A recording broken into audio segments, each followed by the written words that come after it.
Philly only has Joel Embiid's health to blame. Um, he has good numbers in the playoffs, good numbers in general, but you can tell he's not right. And if the playoffs have shown us anything so far, you need depth when injuries happen. And I think the Knicks are a great example of being ready for that, as they currently don't have Randall. And in the regular season, they had a bunch of guys miss time. Mitchell Robinson missed time. Randall's missed a ton of time. Jalen Brunson missed a little bit of time too. Like, they've had a ton of injuries, and they're still the 2 seed, and they're still going to win in the first round.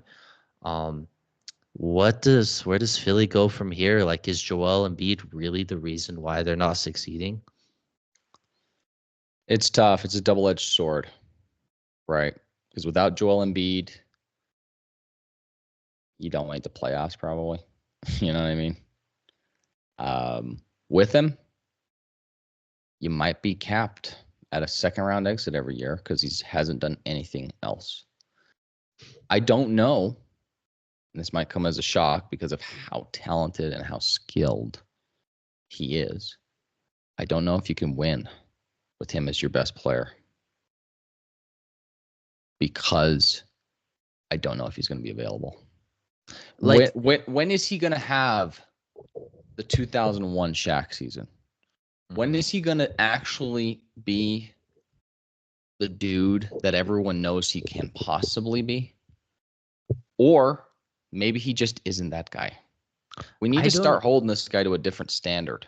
Yeah. Because if we're gonna even compare him in any way, shape, or form to Nikola Jokic, he needs to make it to past round 2.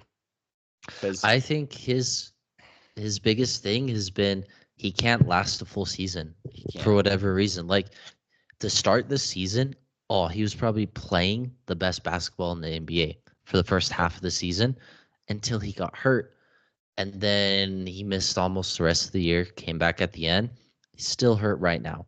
And so he's clearly not that same guy, but we see what he can be and we see what he can do. But he's always banged up at the end of the year. Always. Even though they've always load managed him, even though they've always been extremely careful with him, it really hasn't mattered. And like you said, Philly wouldn't have made the playoffs if he like didn't play for that team. Like honestly, when he was out, they sucked. They fell so far down the standings. They were challenging for a top seed in the East, and they almost like would have gone to the bottom of the play-in standings if he wasn't there. And the good thing for Philly is they have a lot of flexibility in the future.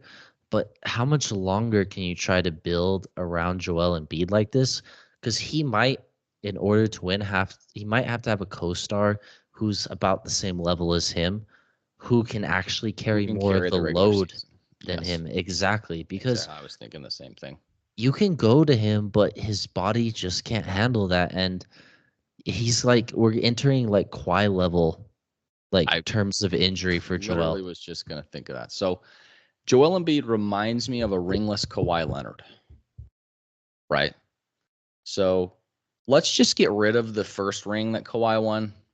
I know he was a huge factor in them winning, but that team was one of the most underrated teams in the history of basketball. They played beautiful basketball. No one was beating that team, okay? They are up there with the 2017 Warriors, with the 2001 Lakers. That 2014 Spurs team was fantastic, okay? Loaded. They came out on a mission. No one was beating them. And Kawhi played an integral role, but he wasn't their best player. He was young. He won finals MVP for holding LeBron James to like 26 points a game. So let's be honest. That one, he was kind of given. He played a good role. Wasn't the feature guy. Toronto, I am beginning to believe I don't even begin to believe. I believe was more of an anomaly than what we can expect because Lightning caught on the bottle. They ran through the East. Durant got hurt.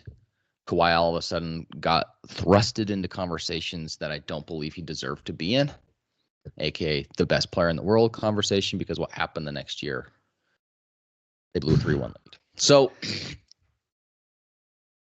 Joel Embiid is reminding me a lot like Kawhi Leonard, as in you can't trust the dude to be your best player because he's not available. Now, it's not to the extent that Kawhi is. Kawhi, ever since the Toronto thing, has pissed me off more than any other superstar because he's never on the floor, aka he wasn't on the floor tonight. Right? At least Joel Embiid played, and at least he's toughing it out in this series. So I commend Joel Embiid for putting in an effort. He's clearly, I mean, he can't use half of his face, for crying out loud. Yeah. So I love the Kawhi comparison because at his peak, you can argue he's the best player in the world. You want that guy on your team, but do you really want to build everything around him? Because we've seen he can't stay on the floor.